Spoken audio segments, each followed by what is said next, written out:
So welcome to the first talk in the maintainers track. My name is Matt. I'm one of the co-chairs, and we'll introduce the other co-chairs as we go through the session. Our first speaker today is Eric Ma, who's going to be talking about how to foster an open source culture in your data science team. So let's give Eric a warm welcome. Thank you very much. All right, thanks everybody for coming. That's the talk. If you would like to access the slides online, I'm gonna make sure everyone has a moment to note down the URL. It's my GitHub username, ericmjl.github.io/4 open source culture, foster open source culture. And for those of you who have eagle eyes, it's actually at the bottom as well. So if you miss it, you can also pick that up. All right, so just a little bit about me before we go on. That's my official title at work, and I'm going to break it down for everybody. I work at Moderna, so if you had the COVID shot, there's about, I think, 50% chance that you had the Moderna vaccine. The other 50% chance you had the BioNTech Pfizer vaccine. I've had both. When I interviewed at Moderna, they asked, what did you get? And I got whatever the Massachusetts government gave me, which was the Pfizer vaccine. But I still got to work there. I work in the research org, which means I'm a biology and chemistry nerd. I am part of the data science and artificial intelligence team, which means I'm a computer nerd. I'm a data scientist, which means I'm also a data nerd. And finally, the senior principal title means I have a little bit of team lead responsibilities. But I also have a second persona, and that persona is as an open source contributor, developer, and also educator. I've done a few tutorials at SciPy before. So in my personal time, I have like PyJanitor, network analysis made simple, LlamaBot, and there's some community open source projects that I've contributed to. I kind of move through these projects as my needs and interests evolve. So don't be confused. I don't do all of them at one time. That's too much with 2 kids. So yeah, I kind of shuffle between projects. But today's talk is not about me. Today's talk is actually about answering this question. Within a company, I work for a company. It's a for-profit entity. How in a for-profit entity do we foster a culture of open source within maybe our data science team or even our broader organization? And I want to put to everybody that I have 2 main theses that I'd like to propose and share with everyone. The first is that on the front lines, internally, what we can do is we can actually import open source ways of working. And I know that different companies do this to different degrees. And my thesis here is that if we import open source ways of working, we actually turn ourselves into an organization that is more culturally compatible with contributing to the open source world. And the second, however, is that no team exists in isolation. And so we actually need to be able to articulate the value of open source contributions or open source software releases to multiple diverse stakeholders in such a way that it is aligned with their interests. And I'm going to outline ways that this can be made possible. So let's talk about idea 1 first, which is how do we import the open source culture. And I'm going to talk about this more specifically within the context of a data science team. And what you'll notice is that the way that the Moderna data science team actually operates is slightly different from how most people conceive a data science team. So for me, the open source world was very formative for the way that and very influential in the way that I ended up structuring the data science team for the data science research team at Moderna. I traced this back to the SciPy 2015 sprints. It was my first contribution to the open source world. I was a complete newbie. I did not know Git very well. I had probably taken a few, I had like seen the software carpentry courses, but I had not yet actually gone through a software carpentry course myself. So this was 2015, SciPy 2015, and during the sprints, I decided to sprint with the Matplotlib project because I was using Matplotlib, and I thought, well, I got to give back, right?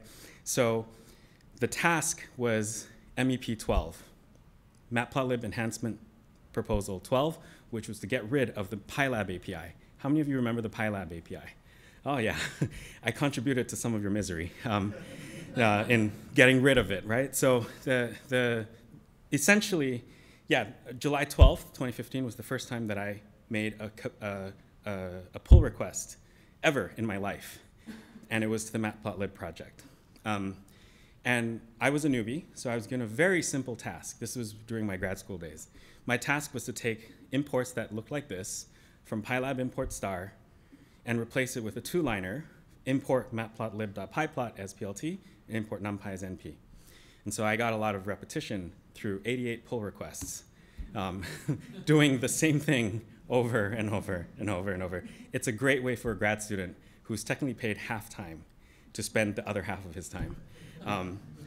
And so by September 22nd, I had finished 88 pull requests, the Matplotlib gallery.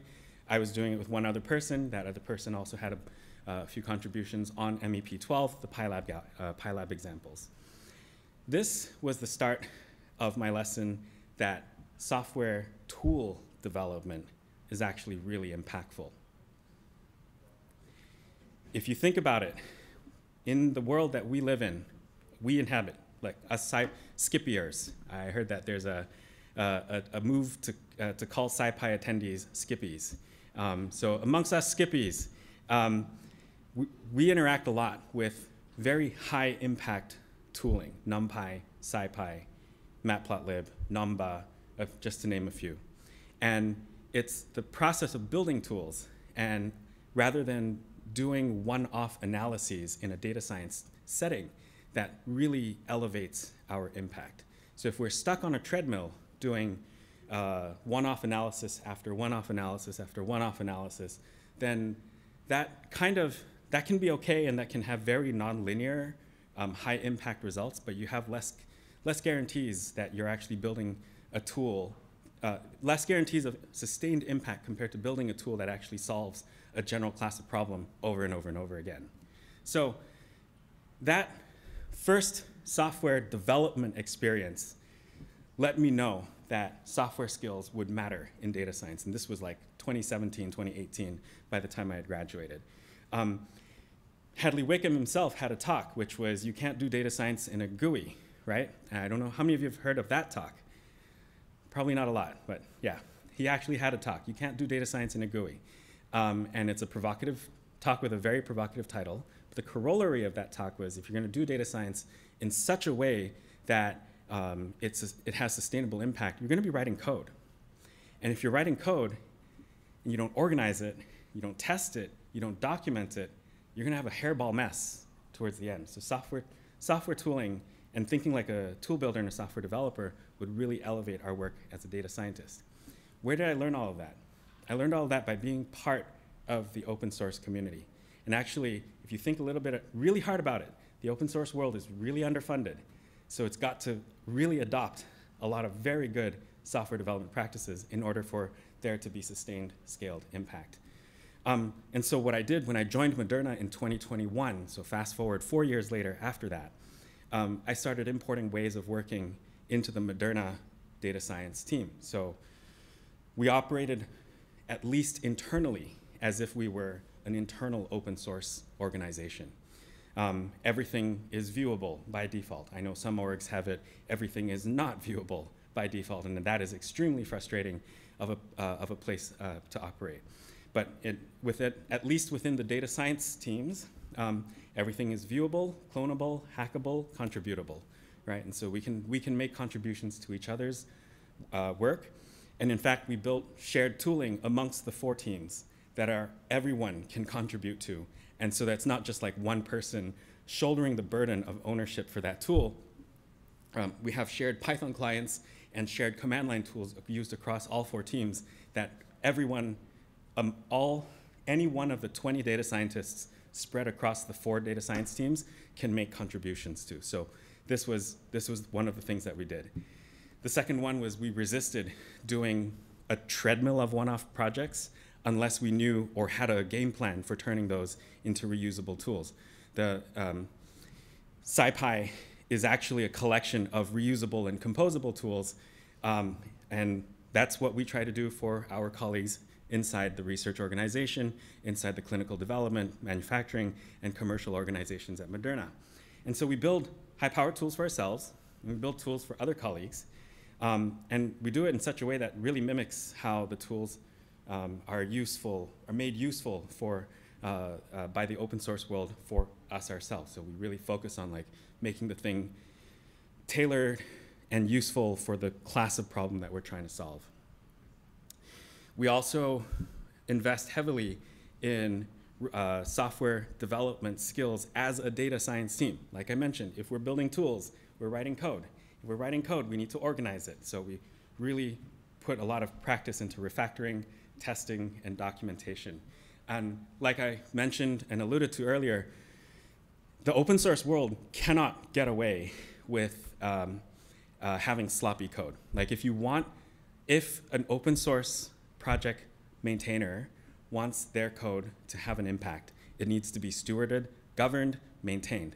And code maintainership is absolutely tied to the quality of code that is present. So there has to be, for maximum impact, high quality code that is tested and documented. We're building tools that computational tools essentially automate work, right? So automation scales our labor. And at the same time, if you think about it, we know that we have to, in the open source world, heavily invest in documentation. You cannot have the entire whole wide world emailing the maintainers of open source projects on how to do stuff. There has to be a huge investment in documentation to scale their brain. So automation scales labor, documentation scales brains, right? And that's super important, and it's a way of working that we imported into our internal organization as well. Moreover, mirroring sprints, we actually run quarterly docathons. That's just 2 days where we sit down together and write documentation together. I wrote a blog post about it. If you're on the slide deck, you can link out to it. But it really provides us with high quality time to write high quality documentation that has a high return on investment for the time that we actually put into it. So in doing so, we actually can create a team of people that have high cultural compatibility with the open source world.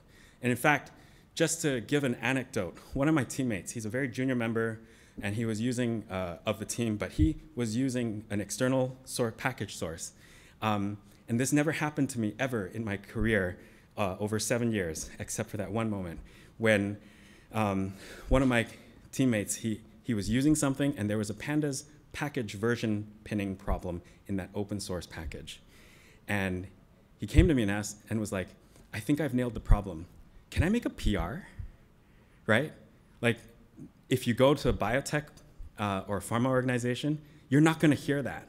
But to hear that from my teammate was just like so satisfying, because it meant now we have ways, it told me, it was a signal that we have ways of working that, and patterns and habits of mind that allow for us to even consider the possibility that something's broken out there, we can just make a contribution. We don't have to wait for permission.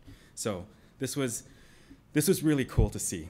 And so what this did was it really instilled a culture of empowerment and self-directed agency for the Moderna data science teams. Like I mentioned before, we have shared tools, but those shared tools are owned together. We don't have one person shouldering the burden of that. We do have a few people who are maybe more active developers and have a longer history of contribution to that code base, but anyone can make a pull request to any of our shared Python or command line tool, Python libraries or command line tools. And in fact, we keep iterating on new features for ourselves. These are dog-fooded tools that we use ourselves as well. And what that allows for is the key point here. That open source way of working helps us increase the investment that we have in our internal ecosystem. So now we have ways of working that are compatible with working with the open source world.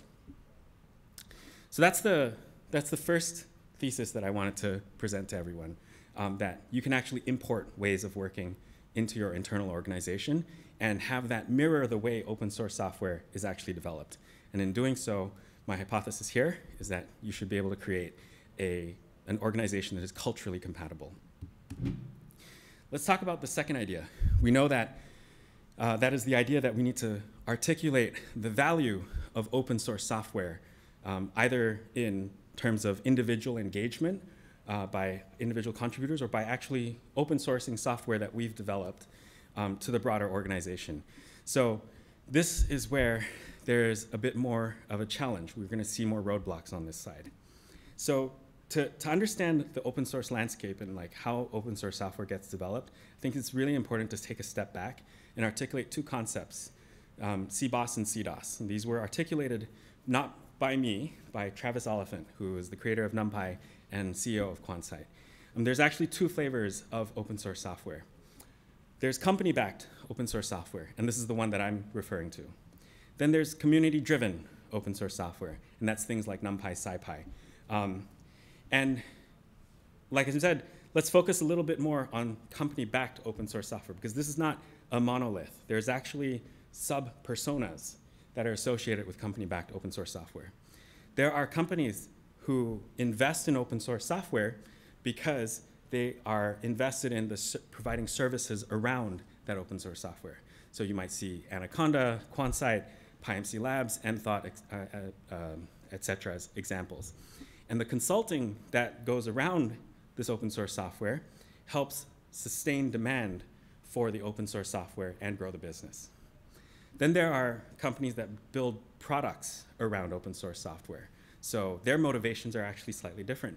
They're there to primarily for community engagement, but then that community engagement also provides an on-ramp onto profitable services that sustain the company and lets them invest back into the open source software as well. And then there are companies like where I work, or where our friend in the audience, John Law, works. When he worked at TD Ameritrade, he released Stumpy, sorry. I think I pronounced that right. Is it NumPy or NumPy? Okay, where I used to work, Novartis, it sponsored the release of RDKit. And where I work now, Moderna, we've done one successful release, and I have at least one story of a failed release of open source software. We have one for SeqLike. But what are our motivations? We're clearly not going to make money off of that software. It's actually more about the reputation for talent acquisition. That is a motivation for open source software releases. But that has, note that, like I said, there's no direct impact on making money from medicine that is released on the market or from financial products that are being released to consumers. These are very, very far removed in terms of degrees of separation. So one of the things that I think it's important for us within for-profit organizations to recognize that if we want to encourage a broader open source culture, we have to make sure that our articulation of the importance of open source fits strategically with our organizational motivations. Has to fit strategically with our organizational motivations. Otherwise, it's not going to fly. And you may ask, but wait, open source should be about goodwill and giving back, right? Yeah, that's great for an individual's source of motivation. And it is actually my personal motivation as well, why I engage in open source contributions in my personal and free time. But it's not going to fly. It's rarely the slam dunk winning argument within the context of an organization, right? So to understand why, we actually have to study stakeholder motivations. Like why, what are people concerned about within an organization? If you're going to engage your organization in, like, say, releasing a piece of open source software, you're probably not going to just do it solo and fly alone. You're probably going to have to engage your legal team, your management, the executive team, the finance team, a few others. I've listed 4 potential parties up here out of the very many parties that you might need to engage with. The data science team will be interested in building a tech portfolio for the reputation of the company and also for the individuals on the team. But the legal team is actually going to be there to consider IP risk. If you make this release, will our competitors have a leg up? That has to be a consideration to protect the company. That's their responsibility. It's a reality we have to face. The management team, your direct line manager, middle management, they're concerned about minimizing operational disruption. They want to make sure that things, if you're engaged in the open source world, it doesn't come at a huge expense to your internal day-to-day responsibilities.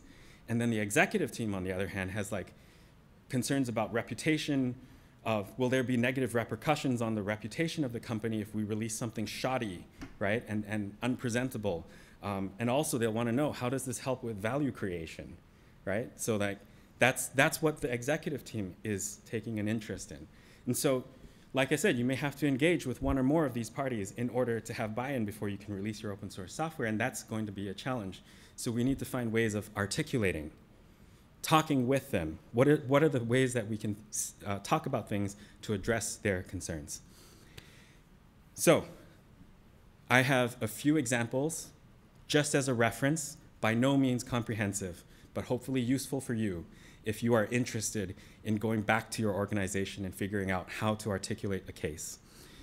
For the data science team, if you need to convince your direct data science managers, you can talk about it in terms of a long-term investment in the company's reputation as a technologically competent and, in fact, thriving organization. And you can also frame it as like a professional development opportunity for the individual contributors, right? This is one way to frame the case. If you're talking with legal, you just have to keep in mind, they are there to protect company IP. So in some ways, you have to use your creative juices to show a negative. Imagine how hard that is, to show a negative. You have to prove a negative, that the release of the open source thing does not directly contradict with company interests. That is a very hard case to make, but it is possible. You can find literature to back you up to say that this was not our invention. All we've done is like make it faster and release it, or that this is a common, extremely common thing that needs to be done in the protein language modeling world. And so we're just releasing tools that are very far removed from things that actually require core intellectual contribution. For the management team, you may want to take a slightly different tact. You want to say, okay, we're going to release this. We know we need to have community engagement, but we're not going to do it every day. We're going to do it on a set schedule, right? We're going to make sure that there's minimal operational disruption to our day-to-day work. And if there is uptake, you can probably even articulate the prospective leverage that you'll get from other people contributing to your work. That happened for us for Seek, like when someone actually helped us do the CondaForge release, right? And so then that made our packages even more compatible with the internal tooling that we use, because we pull from CondaForge more. And then for the executive team, you want to really talk about like how our reputation is going to be enhanced, because there are peer group companies of similar scale and size or mission that are doing similar things in the open source world, and how they're benefiting from that, right? So that's a few ways that we can actually articulate the value of open source contributions and open source releases throughout the broader organization, and not just within our own home team.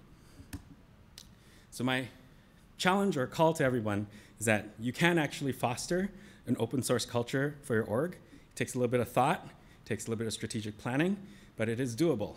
And the two ways to do it, one is for internal ways of working, import what you observe in the open source world into your team and adapt it, make it useful for your internal ways of working. And the other is to articulate the value of open source to the company contributing and releasing open source software to multiple stakeholders in such a way that it's aligned with their interests, right? It has to be aligned with their interests. With that, thank you very much.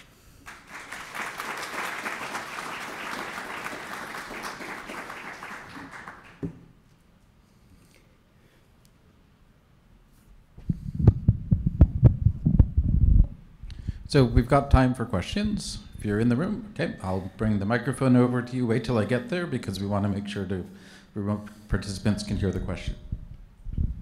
Hi, Eric. Hey, Gil. Great talk. I'm curious if you, just in terms of like how you were presenting to the executive groups, the legal groups here, if you have a separate set of considerations around not just the original contribution or the publishing of the package, but also sort of the time for maintenance burden. And if you have to sort of if you have had to spin convinced separately, and what that might look like. Yeah, so with respect to, so let me just make sure I understand the question. It's about convincing the executive or management team about the effort that's needed to maintain the thing once it's released, right? Yeah. So we had one experience with SeqLike, and in that, the way that we pitched it was SeqLike is something that we use internally. We use it for machine learning, for handling biological sequence data and converting it into machine learning ready formats. So the maintenance for us on this thing that we dog food would just come naturally as part of the process. So any improvements that are needed, we would naturally just make them to the open source library, and that would work because we were users of the tool itself. And I think that, just as a side point, I actually think users of tools are also the best developers of tools, because users of tools know intimately what the pain points are. There is another issue that we've encountered with SeqLike, which involved huge memory usage, unreasonably high memory usage. And one of our research associates actually figured out the way to reduce memory usage, right? And he knew of that problem because he was dealing with millions of biological sequences on a single node, right? And so that was like consuming unreasonable amounts of RAM. So he actually went in and discussed with me first what the fix would be, and then we were ready to do the pull request, but we had some infra changes underneath the hood, which means now, ironically, I can't even make pull requests and approve them to SeqLike until those infra changes are in place, but there's a path to that. Okay, question in the back.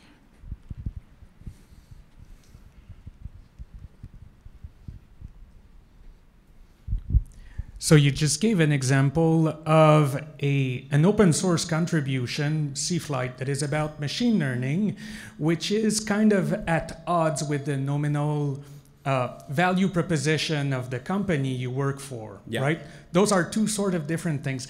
Have you experienced resistance from executives or from marketing because what you are coming out with and sort of branding the company with is a different value proposition from what they are actually selling for revenue? Yeah, good point. We do brand ourselves. Moderna does brand itself as like an AI biotech, digital biotech, AI biotech. And so SeqLike was a relative, from that angle, from the branding perspective, it was a relatively easy sell. There have been, in the infrastructure team, ideas about open sourcing some improvements to things like Pulumi and other cloud orchestration tool sets. And that's definitely not like Moderna's brand. I don't think so I had conversations with the software engineers who were involved in that. We stopped at discussions, and I think that was because again, other pressures internally meant that they got caught up in way more other work than just the open sourcing piece. But we did explore the space of like, how would we want to help like open source this? And thankfully, that would not have been at odds with our branding. So that was okay. However, we did have one other scenario where another machine learning model, which was released for publication, we could not release the source code. And so my colleagues had to find a journal that would allow for publication without source code release. And that was a challenging situation because the machine learning model was about antigen selection. And that is a core part of how we design vaccines. And so the key question we had to consider there was, would a competitor like BioNTech, Pfizer, and now many other companies, Sanofi as well, would they have a competitive edge that would allow them to catch up with us in a short amount of time and even surpass us? That is from a company's perspective, that is a legitimate concern. For open sourcing, that is a blocker. It's an absolute blocker. But we're not open sourcing in a vacuum. We're open sourcing in the context of a for-profit entity. And so that is absolutely something that we had to consider. Thank you. All right, let's thank Eric again.